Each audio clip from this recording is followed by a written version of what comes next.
Bonjour à tous. Vous allez bien? Oui. Aujourd'hui, on se retrouve pour ce culte mensuel. Vous savez qu'on approche de la fin de l'année. Le prochain, on sera... voilà, petit à petit, on avance. Le prochain, on se rapproche de Noël. Alors aujourd'hui, ouais, c'est chouette. Alors aujourd'hui, je vous propose qu'on entre dans ce culte avec tout notre cœur, notre envie de partager. On a la chance d'avoir un magnifique orchestre et je vous souhaite un très bon culte. À tout à l'heure.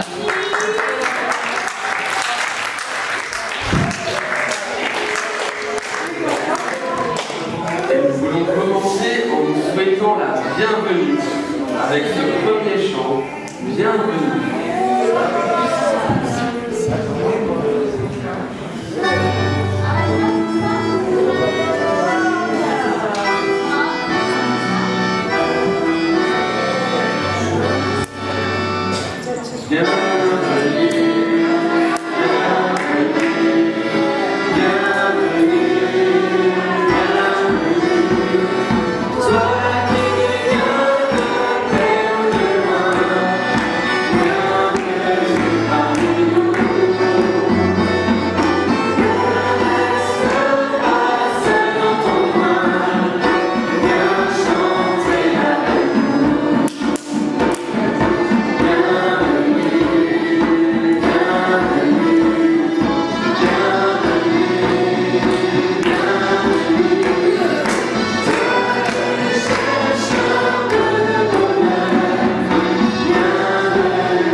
Bonjour à chacun et à chacune.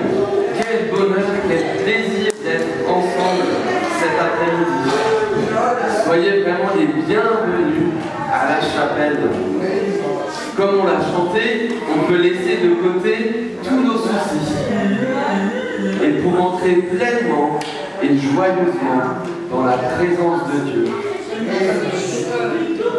Alors vous vous rappelez, cette année, on vit les cultes comme un voyage entre la terre et le ciel, avec la marraine qui est juste ici. Et lors du dernier culte, on a découvert ensemble la case numéro 1. Exactement. On avait vu un seul Dieu qui a tout créé.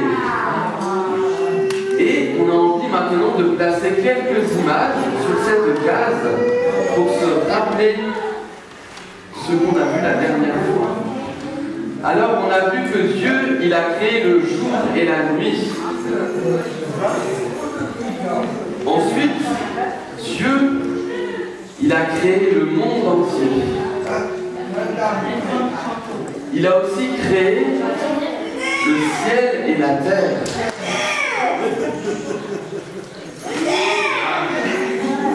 Qu'est-ce que Dieu a créé? Est-ce que vous vous rappelez? Il a créé les plantes aussi, hein, toute la végétation, les arbres. Et la dernière fois, vous avez ramené vos peluches aussi, parce que Dieu il a créé tous les animaux. Exactement. Et il y a encore une chose que Dieu a créée. Il a créé l'homme et la femme, Adam et Ève.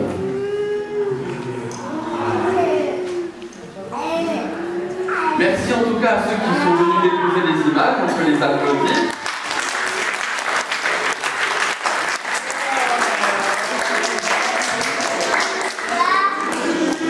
Alors souvenez-vous, quand Dieu il a tout créé, il a créé l'homme d'abord. Mais il a vu que l'homme il était tout seul. Et ça n'allait pas de laisser un homme tout seul. Non. Alors il a créé la femme Ève, parce qu'il savait que l'homme, Adam, avait besoin de quelqu'un pour être accompagné, pour parler, pour faire des projets ensemble. Et alors, Adam et Ève, on l'a vu la dernière fois, ils étaient très heureux ensemble. Parce que à deux, c'était beaucoup mieux. Ils étaient là, l'un pour l'autre, et ils n'étaient pas seuls. Hein, on avait d'un côté Adam, de l'autre côté Ève, et attention, 1 et 1, ça fait 2. Alors c'est le thème du culte d'aujourd'hui. C'est que 2, ça vaut mieux que 1. On est mieux quand on est 2 que tout seul. Et quand on se réunit ici à la chapelle, et ben nous aussi on prend conscience de l'importance des relations que nous avons les uns avec les autres. Être ensemble dans la présence de Dieu, cela nous fait du bien. C'est une bonne chose. Et on est joyeux à chaque fois qu'on se retrouve comme aujourd'hui. Et en fait, c'est tout simplement parce que Dieu nous a créés comme cela. On a du bonheur à être ensemble. Alors on peut aujourd'hui louer Dieu dans la joie, être reconnaissant et lui chanter justement cette joie qui est dans nos cœurs. Cette joie de pouvoir venir dans sa présence. Et c'est ce que dit le prochain chant. Ah, qu'il est doux, les frères, de demeurer ensemble. Ah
Dieu pour ce bonheur d'être ensemble.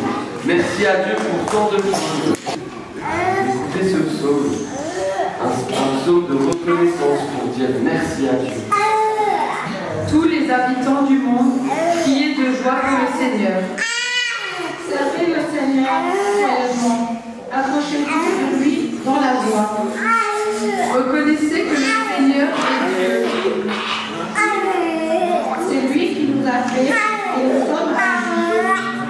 Il est notre berger, nous sommes son peuple, son troupeau. Entrez dans sa présence en lui disant merci. Allez dans la cour du peuple en chantant sa louange. Remerciez-le et rendez-lui grâce. Oui, le Seigneur est bon. Son amour est pour toujours. Et de génération en génération, il reste fidèle. Amen. Ce psaume dit tous les habitants du monde criez de joie pour le Seigneur. Est-ce que vous êtes dans la joie d'être dans la présence de Dieu cet après-midi? Oui. Alors je vous invite à crier cette joie. 1, 2, 3, ouais! Et en réponse à ce psaume, on veut chanter le prochain chant qui dit merci à Dieu.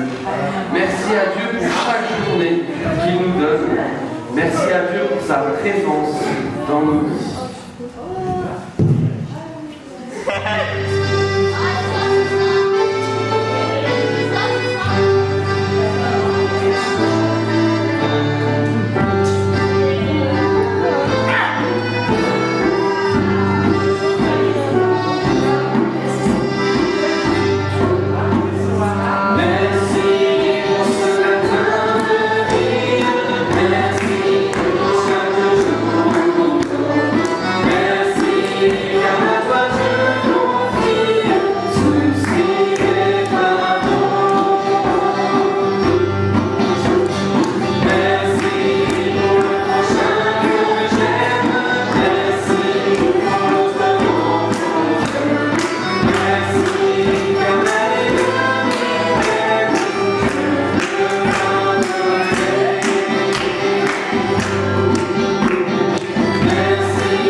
Merci parce qu'il est là aussi aujourd'hui avec nous. Il nous donne son amour. L'amour de Dieu est pour nous. Son amour nous accompagne. Et le fait que Dieu est amour, vous savez, c'est ce qui l'a poussé à tout créer. C'est parce qu'il est amour et qu'il nous aime. Et surtout, il a créé les êtres humains. Et Dieu désire profondément être en relation avec chacun d'entre nous. Mais on l'a vu aussi la dernière fois avec la pomme pourrie, vous vous rappelez? Il y a un problème avec le péché. Le péché qui nous éloigne de Dieu et de son amour. La Bible nous dit, en Romains 3, verset 23, tous ont péché et sont privés de la glorieuse présence de Dieu. À cause du péché, on est éloigné de Dieu Mais Dieu, lui, reste fidèle en son amour. Alors, il a décidé d'envoyer un sauveur.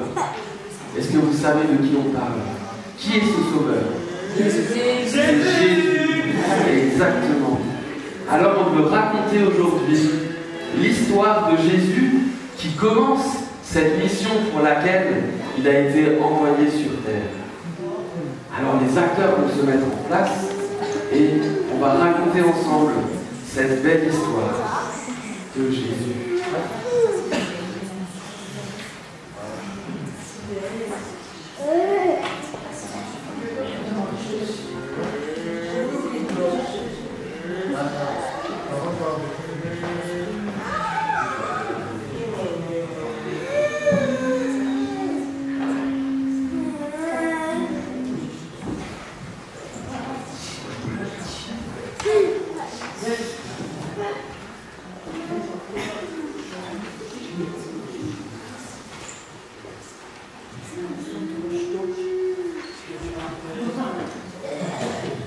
Jésus appelle ses 12 disciples à le suivre. Jésus avait une grande tâche à accomplir en venant sur terre. Montrer à tous combien l'amour de Dieu pour chaque être humain est grand et qu'ils ont besoin d'un sauveur. Jésus savait qu'il y a quelque chose qui pourrait être génial si d'autres personnes l'accompagnaient et témoignaient de l'amour de Dieu.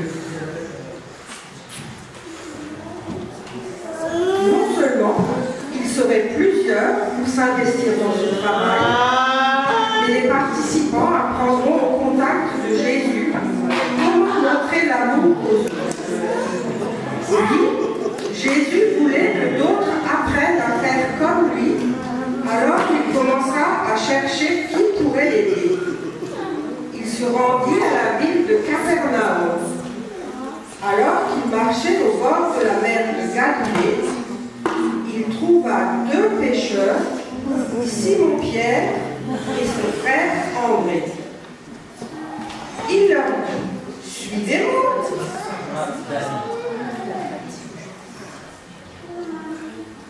Immédiatement, Simon-Pierre et André laissèrent tomber leur filet et suivirent Jésus.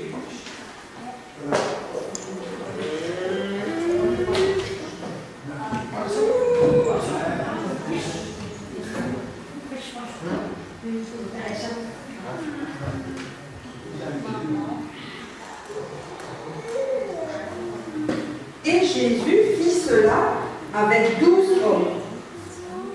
Certains étaient en train de pêcher dans le lac.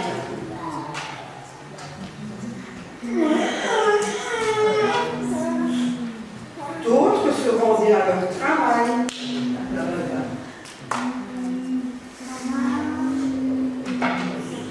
Un autre collectait les impôts.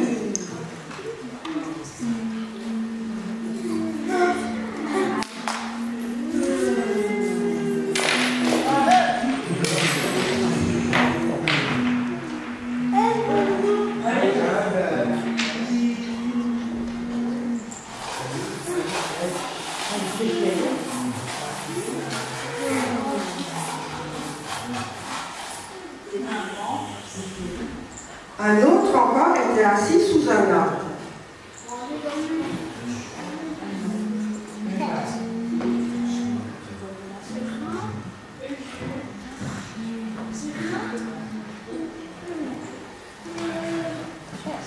À chaque fois, il les invita à laisser ce qu'ils faisaient et à le suivre.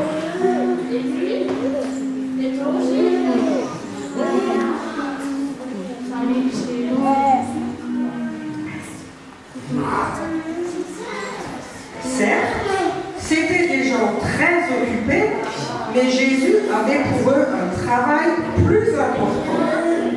Ceux-ci devinrent les 12 apôtres ou disciples. Jésus leur dit: si vous écoutez ce que je vous enseigne et que vous le mettez en pratique, vous serez mes disciples. Un disciple apprend de son maître et ensuite il commence à l'imiter. regardez, Jésus est en train de prier, disait l'un. Moi aussi je vais prier. Regardez, il aide les pauvres. Moi aussi je vais aider les pauvres, disait un autre. Regardez, Jésus proclame la bonne nouvelle de l'amour de Dieu, disait encore un autre. Moi aussi je vais faire ça.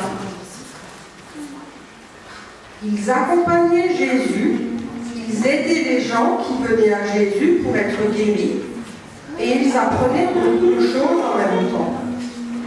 Un jour, pour qu'ils apprennent encore davantage, Jésus les envoya deux par deux dans les villes pour témoigner de l'amour de Dieu. Ils étaient capables de guérir des malades et faire d'autres miracles. Ils étaient deux afin de pouvoir compter l'un sur l'autre, d'être plus forts et surtout pour ne rien oublier de ce que Jésus leur avait appris.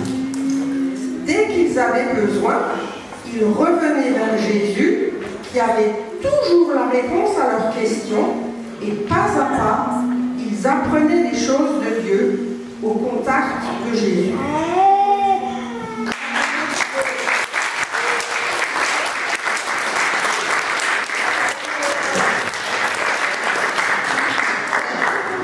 Bravo, magnifique, hein? Vous avez vu, Jésus, il a appelé ses 12 disciples. Certains étaient en train de pêcher avec la canne à pêche, d'autres ils collectaient l'argent, et il a laissé l'argent. Il s'est dit que c'était plus important de suivre Jésus. Et ces 12 personnes, c'est au contact de Jésus, en étant tous les jours avec Jésus, que les disciples, ils ont appris ce que c'est d'aimer et comment aimer. Et nous aussi, on peut prendre exemple sur Jésus, parce qu'il n'y a vraiment personne qui est comme lui. Jésus, il nous appelle à le suivre, à faire comme lui, à l'imiter. Alors, imiter Jésus, ça veut dire quoi? Ça veut dire faire comme lui. Ça veut dire que je fais preuve de gentillesse, je vis d'une manière qui plaît à Jésus. Et pour ça, c'est important de connaître Jésus, n'est-ce pas? De voir comment Jésus a vécu. Et c'est pour ça que tout au long de l'année, on va raconter des histoires sur Jésus. Parce que quand on a compris l'amour de Jésus envers nous, ça nous pousse à être bon envers les autres. C'est ça de suivre Jésus. Et les disciples, justement, ils avaient compris qu'il y avait quelque chose de plus important que le travail. Quelque chose de plus important que toute autre chose qu'ils pouvaient faire dans leur journée. Cette chose la plus importante qu'ils ont compris, c'est d'être proche de Jésus, de vivre une relation personnelle avec lui, comme avec un ami. Et nous aussi, on est invités à vivre ça avec Jésus. Et on veut le chanter maintenant. Jésus est vraiment cet ami pour nos vies. Il est ce rocher sur lequel on peut s'appuyer. Il est la force de notre vie.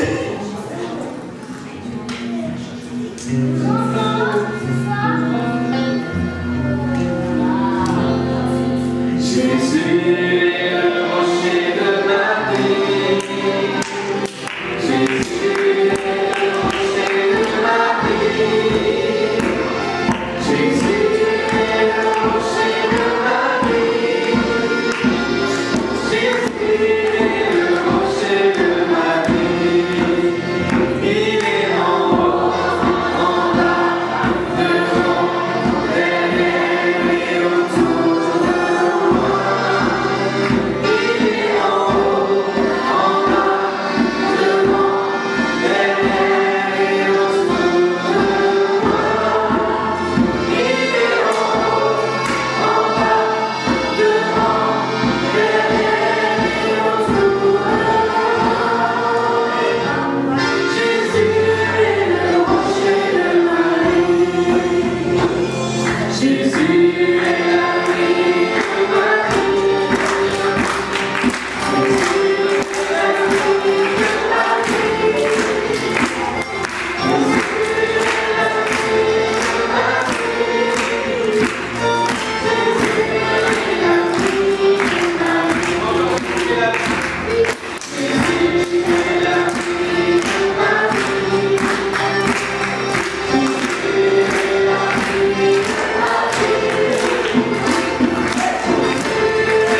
raison.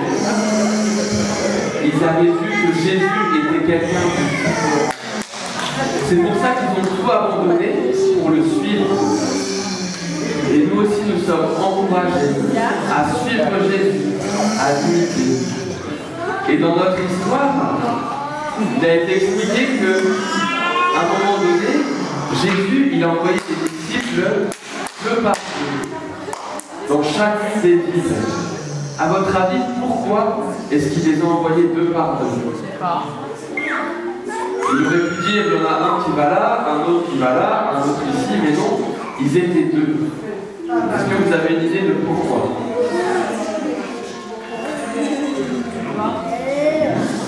Oui, pour être ensemble, plus forts.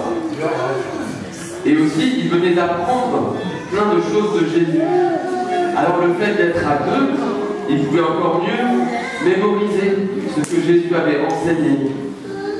Aussi, dans certaines villes, il pouvait arriver que, oui, il a pris tout le monde, oui. Dans certaines villes, il peut aussi arriver que les disciples qui voulaient témoigner de l'amour de Dieu, eh ben, ils soient rejetés.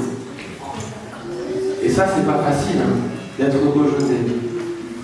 Et bien justement, le fait d'être à deux dans ces moments-là, il faut s'encourager en se rappelant que Dieu est amour, en se rappelant que Jésus est la vérité. Donc il y a plusieurs raisons à pourquoi ils étaient deux. Et la Bible, elle nous explique aussi cette vérité-là. Dans Ecclésiaste, au chapitre 4, les versets 9 et 10, il nous est écrit « Mieux vaut être à deux que tout seul ». Exactement. On obtient alors un meilleur résultat pour le travail. C'est ce qu'on vient de dire. Si on est deux pour faire quelque chose, eh ben, il y aura 2 fois plus de force, 2 fois plus de talent et de capacité. Et le verset continue en disant « Et si l'un des deux tombe, s'il tombe par terre, l'autre est là pour le ramasser. » C'est pas un objet qui est tombé, hein. Non, pour le relever. Être à deux, c'est ça aussi.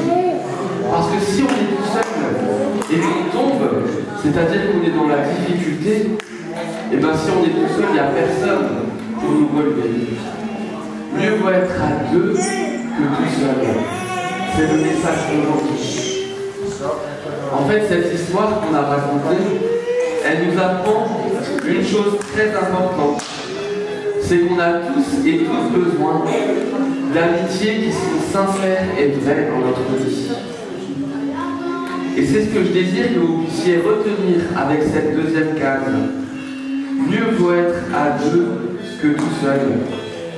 C'est important d'avoir au moins un ami proche avec qui je peux me confier, avec qui je peux dire les choses, avec qui je peux aussi être joyeux. En fait, Dieu nous a créés pour que nous puissions avancer ensemble, en prenant toujours exemple sur Jésus, qui est l'exemple de l'amour parfait, et toujours en étant ensemble pour nous soutenir mutuellement dans la foi en Dieu. C'est ensemble que nous nous rapprochons de Dieu, que nous apprenons sur qui est Jésus, et cela change notre cœur, et donc cela change notre manière de vivre. Alors on peut mesurer encore aujourd'hui l'importance de l'amitié et de pouvoir être ensemble pour vivre cette vie que Dieu nous donne de vivre sur cette terre. Mieux vaut être à deux que tout seul. Et on veut le chanter. Ensemble, nous pouvons faire ensemble un monde nouveau parce que Dieu est là avec nous.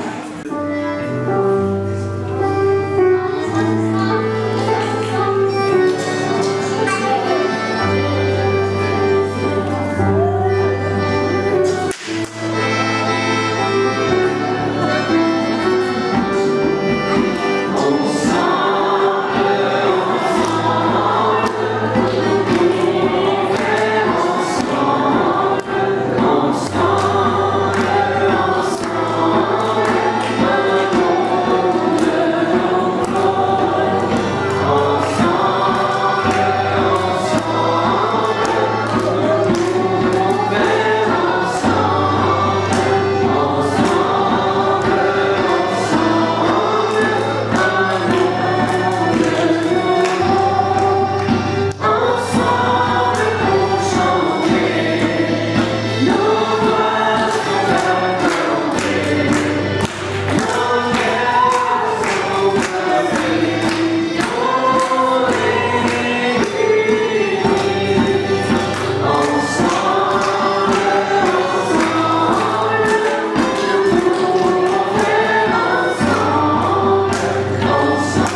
voulons maintenant saisir les cordes de prière pour prendre un temps de prière ensemble devant Dieu.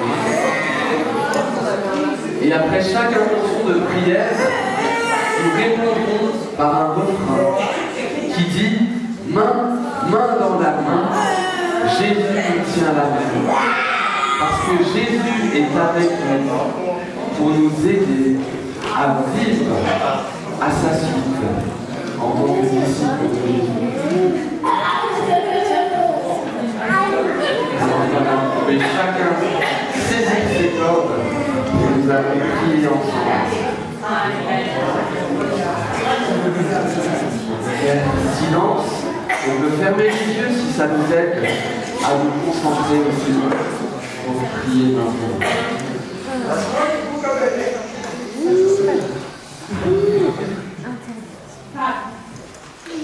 Seigneur Dieu, nous te disons merci d'avoir envoyé Jésus, ton Fils, sur la terre.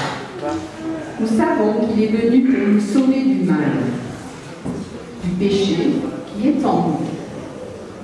Merci, car par sa vie, il nous a montré l'exemple à suivre, pour que nous puissions, à notre tour, aimer comme lui.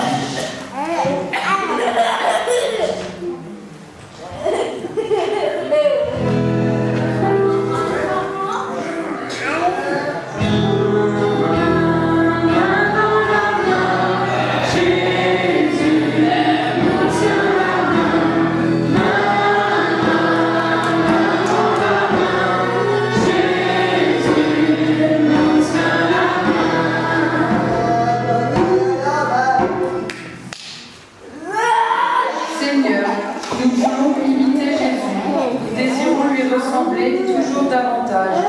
Remplis-nous de ton esprit chaque jour, afin que nous puissions rester proches de toi, connaître la vérité et que nos vies puissent te rendre gloire. À toi le Sauveur merveilleux.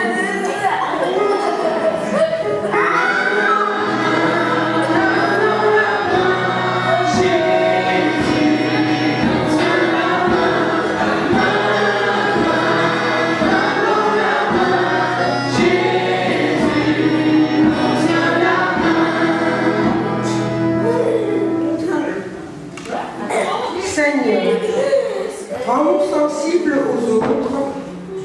Permets-nous de voir que nous sommes tous et toutes des créatures merveilleuses, créées à ton image et dignes d'être aimées. Merci pour les amitiés que nous pouvons avoir et qui sont essentielles pour nous. Merci Jésus d'être le meilleur ami pour nous.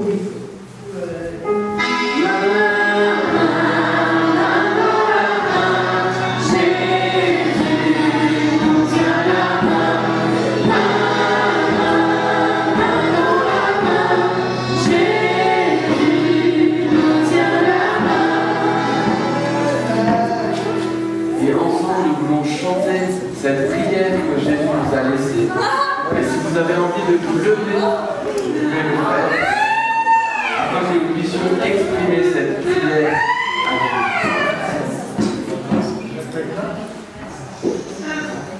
Dieu.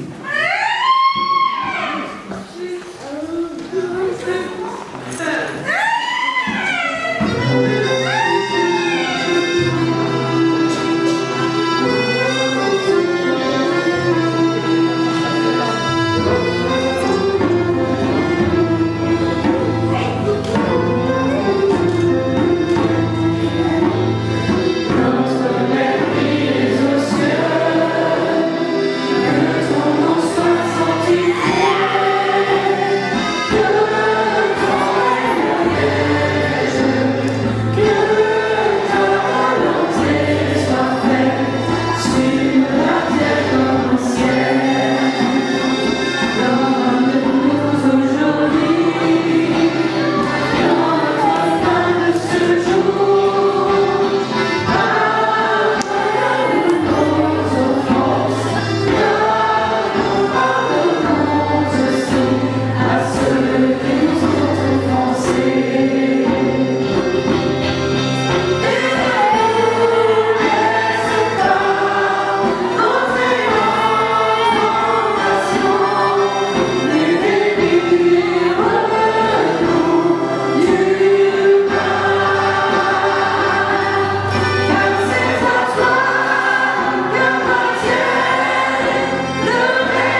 un dernier chant ensemble, j'aimerais vous laisser une parole de bénédiction. C'est une parole qu'on trouve dans la Bible, dans Proverbe 17, le verset 17. L'ami aime en tout temps. L'ami aime en tout temps. Et dans le malheur, il se que nous puissions être des amis, des frères pour ceux qui nous entourent, afin de nous rappeler mutuellement que la grâce de Dieu est sur nous, que Dieu est fidèle et qu'il reste toujours avec nous. Soyez bénis. Amen. Et nous voulons terminer ce culte en chantant notre chant de l'année. Alléluia, qui nous rappelle justement que nous sommes ici sur cette terre pour aimer, pour vivre ensemble et partager.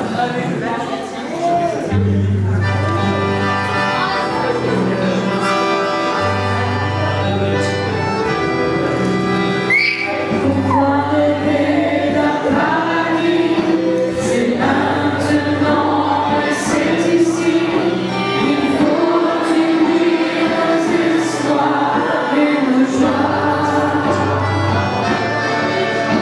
On dit demain, on dit plus tard, mais si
Seigneur pour le reste de cette journée, pour les vacances, pour ceux qui en ont.